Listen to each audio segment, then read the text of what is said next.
Welcome. I'm Tracey the Sacred CEO, and welcome to my divorce story on Life After Divorce show. This show is dedicated to the discussions concerning marriage, relationships, divorce, and we are committed to bringing awareness and shed some light on strategies that assist in restoring faith, purpose, love, and happiness after divorce. Now, I want to share with you that marriage ruined my life. Marriage ruined my life in a good way. It ruined my former life, right? But I'm going to help you understand and know when it is time to throw in the chips, to cash it in, to throw in the towel. When is enough enough? So, know the rules so you know how to break them effectively. That is the Dalai Lama. Know the rules so you know how to break them effectively. How do we go about breaking the rules of marriage? Should we break the rules of marriage? As women, we are taught to stick and stay at all costs, no matter what's going on, no matter the infidelity, no matter the abuse, no matter the financial trappings, no matter the manipulation, the narcissism, the gaslighting, the stonewalling, like all of it, we are taught to stick and stay no matter what, to go through the trenches, honey, to do what needs to be done in order for us to make that marriage thing work. But what about when marriage just isn't working? What do we do when we've done everything? We've done all that we can do and we've exhausted every effort and it's just not working. Well, I recognize that as a woman, we make decisions with our emotions and we usually rationalize them later. What do I mean by that? It's like we have this fantasy and this perception in our heads based on what we've been taught and shown as little girls of what this marriage piece is supposed to be. We're taught through the fairy tales of Snow White, Sleeping Beauty, Cinderella. We're taught that this prince is supposed to come and sweep us off our feet, and we're supposed to be so, so in love, and it is just supposed to work. What magically? We're not taught the paradigms and the shifts, and we're not taught about the different skills and things that we're going to need to lay a foundation in order to make that marriage work. Because most of the time, most women, and I'm talking about me included, we get excited by just the thought of being married, right? Because that's supposed to be a personal goal of every girl. Every girl has a personal goal of being married, having the home, having the children, living the life. We have attached success and happiness to being married. Many times what we do is we actually get married or we get so excited over the proposal, the proposal that somebody wants to marry us. Like, oh, when somebody comes along that we've been dating and all of a sudden they go down on one knee or take you around family and friends and all of a sudden they're proposing, it's like that moment for us is the deciding factor in us marrying someone that we have not even investigated, explored, and researched and been with long enough to understand the value system before we even get married. It's the engagement just excites us. Girl, he asked to marry me. Ooh, somebody wants me. Why? Why is the engagement the initiating factor? We need to do a lot more exploration, a lot more research, a lot more dating.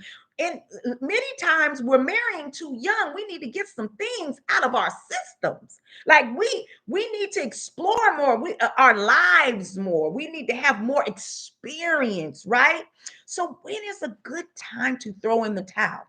What I have noticed is that just by going on Joe Budden's podcast, and I've seen another podcast as well, where men are purposely sabotaging relationships so they don't have to be responsible for the separation or the divorce. They are purposely causing chaos and poking at your pain so you, the wife, will initiate the divorce. They don't want to be the one responsible and accountable for breaking up the union, the marriage, or the family. They don't want to be the one accountable and responsible for leaving the children. So they will poke at your pain. They will continue to create chaos, upheaval, and dismantle stuff for so that you will react. And then when you react, they will base their decisions on how you respond. Oh, soon, and that's really what a narcissist is known to do. They are charming, they are believable, they have this charisma about themselves. So when you go try to tell people what's going on behind closed doors, nobody believes you. They like, no, not him. He's so laid back and calm. I really, when they're talking about you, I really believe she over there doing something because I don't think it's him. And it can be so frustrating to find people that you truly can share this information with, that the man and the husband is purposely doing things to get reactions and responses out of you so that you will look like it's your fault, so that you will look and seem that it's responsible.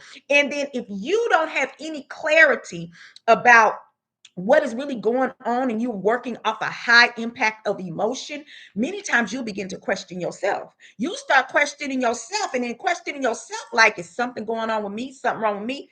You will in turn what? Start questioning him, the one that is creating the shift, you're right, and the instability. You go to him and start asking him questions about you, and then that's when he is able to really control the narrative and control more of your behavior, because see, now he's reducing your feelings and your the validation of your feelings. So now you're just totally unsure, you're off balance, right? You're not thinking clearly. So they intentionally create chaos and poke at you. I seen another podcast where the men were on there and they were laughing and enjoying the fact that they actually initiated things in the marriage, and the wives were just so good and so consoling and so nurturing and so accepting that it was hard to leave her, because she just kept coming back with love.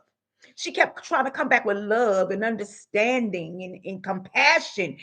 And they were just like, man, I'm trying to get up, man. I'm trying to get up out of it. And she's still coming to feed me full course meals, rubbing my back. And man, I don't know what else to do, because they're cowards. They cannot stand on their own and really admit to themselves in the world, look, I'm no longer cut out for this. So they have to make the woman look bad. They have to make her feel like she's responsible for for separating and releasing the marriage. So they know you're a good woman. They know you're a good woman. They know that you're cut for them. They know that you've sacrificed for them. They know that how you've moved in certain ways for them to keep the relationship together. They know that you're loving, you're healing, you're nurturing, you're forgiving, you're compassionate. They know all of this. They know all of this. They know who you are. You're a good wife. You're a good mother. They know your value, and that's still not enough, because they truly are tired of feeling like shit every time they do you wrong.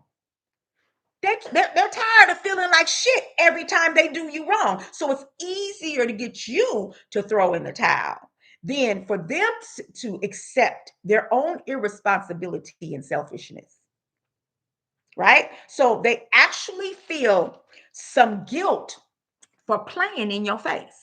They feel some guilt for playing in your face, but that doesn't stop them from playing in your face because of the selfishness. And their ego will never allow them to admit that they no longer are cut out to continue in this marriage. I think personally that's what happened with me and my previous husband. I truly believe that our marriage became too much pressure for him. Of course, he was around and he loved reaping all of the benefits of the marriage. But when it came to really doing the work as a husband, I could not trust him, and his word was smut. Like he had no form of integrity when it came to me, and I ended up losing respect because every time he said he was going to do something, I looked forward for my husband to keep his word. And when he didn't keep his word, and then even couldn't even come to me and explain why he couldn't keep his word, like had no explanation, he would just, it was like it was another day. We just woke up and it was another day. Bill was due. My car, certain things on my car had to be fixed and done. There was no effort in getting those things done. And let me say something to you, ladies. Let me be real clear. If you go to your husband, your significant other, and you share with him that you need, hey, baby, I need some new tires. I don't have the money right now. Okay, is there any way you can help me? Or, baby, I need an oil change. Something as simple as an oil change, right? Or, baby, the car got to be fixed. The car's down. If he's making no effort to get that money or to tell you, baby, can you give me 4 days? I'm gonna go ahead and work something out. I'm gonna get with my boy who's a mechanic. We're gonna try to work something out, get the car fixed. Like if he's giving you no solutions to help you, help the union, help the marriage, he's not for you. He has his own agenda. And he's not he doesn't have integrity. He cannot, at that moment, when you find that you cannot get any help from your significant other, from your partner, from your husband, wife, whatever, when you find out, when you sit there and you need an oil change and you're waiting 30 days for something as simple as an oil change, at that moment, they cannot attack you based on how you get that thing done, how you create a solution. So if somebody else comes to you and says, hey, I got your car. Come on over here and come pick up this money, or I'm a cash app it to you, or I'm a zealot to you, or whatever the case may be. In order for you to get things done, for you to progress in your life, there is no way that you should feel guilty or have to argue with your significant other or your partner based on how you moving now when they could not help you or had no suggestion or intention on helping you, right? So apology doesn't equal accountability. Let's be clear. An apology does not equal accountability, but changed behavior is an authentic apology. Okay. So whether he's self sabotaging the relationship, you still can't make him stay. You cannot make someone stay who doesn't want to be there. And many times when we're in the relationship, it's hard to even address or even to see or pinpoint that they're sabotaging the relationship. Why? Because there's so many moving parts. You're all over the place in the relationship. You're doing so many things that you're not thoroughly focused on all of the behavior. You may be working, you may be taking care of children, you may be, side hustling, you may be doing, taking care of the home, you may be, it's so many moving parts that a lot of times you cannot pinpoint what is actually going on in the relationship, right? So, should you want anyone that no longer wants you? I'm going to ask you that question. You should not want anyone that no longer wants you. And yes, rejection hurts. Yes, you have invested everything. You've invested your life, you invested your finances, you invested your credit, you invested, your family, you've let go of friends, family, whatever, you've invested everything. And yes, rejection hurts, but you may have to rebuild. You may have to rebuild alone.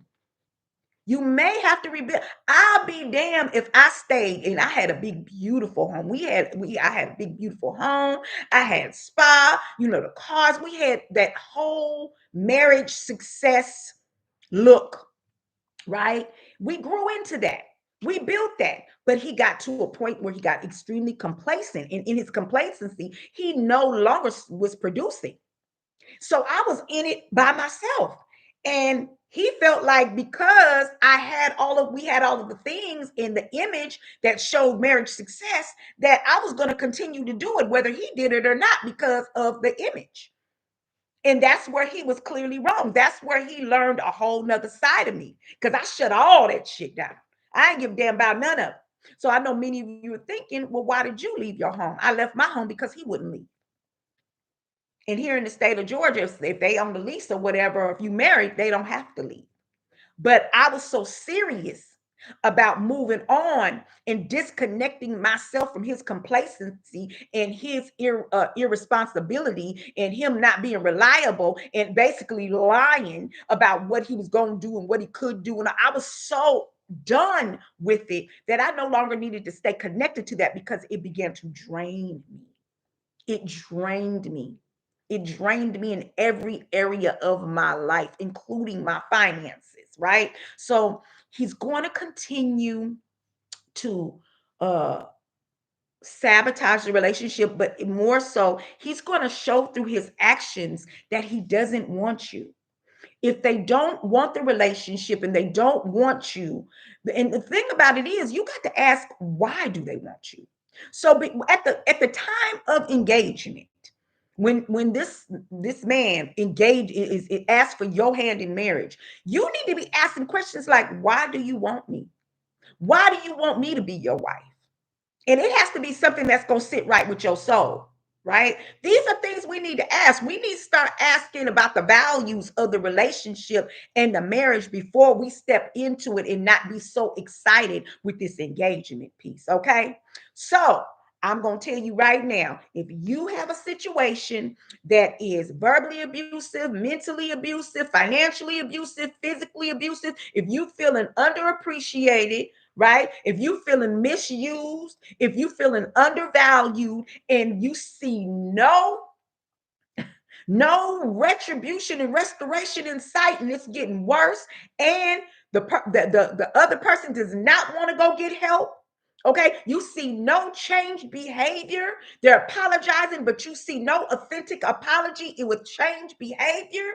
You may need to do either a temporary separation where you leave to let him know you mean business and allow him to do his work while you do yours, or you're going to have to throw in the towel, and you're going to have to start what? Start planning your exit strategy. Okay. In planning your exit strategy, the first thing you're going to need to do is tell trusted friends and family member what you are deciding to do. Okay, you have to get you a team of trusted people, people that love you and that support your health and your healing. Okay, that's not as biased, but love you enough to help you in your time of transition. So tell trusted friends and family members so that you can get that support that you need. Work on your self esteem, because in a marriage, usually when you are experiencing any type of misuse, abuse, and feeling undervalued and unappreciated, it plays in ways on reducing your self-esteem and your self-worth. It actually shakes your confidence. So you're going to need to do things to work on your self-esteem, meaning you may need to enter into therapy and counseling. Okay. You've got to start working on that. You've got to start going to sister circles, sister groups. I know you're going to want to isolate yourself. Why? You're feeling shame. You're feeling betrayal, right? You're feeling what, anger. You're grieving. You're going to go through a lot. You're disappointed. You're feeling belittled, humiliated. You're feeling all of these things like, how didn't I see this? Or why me? You're thinking, really, why me, right? So you need to work on that self-esteem. Begin saving money and hiding it. Don't be no damn fool. My grandmother used to tell me, you always need to go get you another account that your husband doesn't know about. But of course, us being, who we are, and being in love, and wanting to be honest and show up in every way, supporting the marriage and being of one union, some of us don't do that, right? Well, this is the first time that I never did that. And baby, I paid for it dearly. And my friend told me, girl, this is the first time. I know you got to love him because it's the first time you've ever shared your money with anybody. You shared your bank accounts. She said, girl, I know you love him. Yeah, I went all in 110%. Okay. Begin saving your money and hiding it. Give yourself a date. Give yourself a date when you plan on really making that transition, especially if he does not want to leave. Okay. If he does not want to leave, give yourself a date. Say that y'all have been sharing in the bills and you know he's been responsible for paying the mortgage or the rent or responsible for the car notes, the insurance and things like that. You may need to sit down with a third party, a mediator, to find out what he can do and what you can do in order to still get your needs met, especially if you have children, right? Number four, you want to give yourself, that's the date. You want to give yourself a date. And five, you want to work out a plan, an action for you and the children. If you have children, you need to follow them 5 steps. Tell trusted friends and family members, creating a team, work on your self-esteem, get you some therapy and some counseling, go into sister circles and groups, do not isolate, begin saving money and hiding it, give yourself a date, and work out a plan of action for yourself and your children. This is all necessary. I am Tracey, the Sacred CEO, and I am just here to help support you and help you to understand that you are not in this alone. And divorce can be a very humiliating thing. It can be you just as especially as a woman because you feel like you failed. You feel like you've given all you've got. You shared your life, your body, everything, your thoughts, everything in this marriage, and it didn't work out. And it is a very painful, gut-wrenching experience. It is actually a death happening when you are getting divorced. So that means grief and bereavement is part of that, right? So once again, you can check us out in our exclusive community at lifeafterdivorceshow.com. Go sign up to get exclusive content and be part of our private community. And also know that you don't have to do this alone. Okay. Check us out on all social media platforms, Life After Divorce Show. And also be sure to like, share, and subscribe. I appreciate you. Check us out Thursdays at 8 o'clock for my divorce story, and check us out Monday evenings at 8 o'clock for Life After Divorce, where we have guests that come share their life after divorce. So remember, everyone, everyone has a right to happiness. Happiness in love, in marriage, in relationships, and most definitely happiness, love, and life after divorce. Peace and blessings.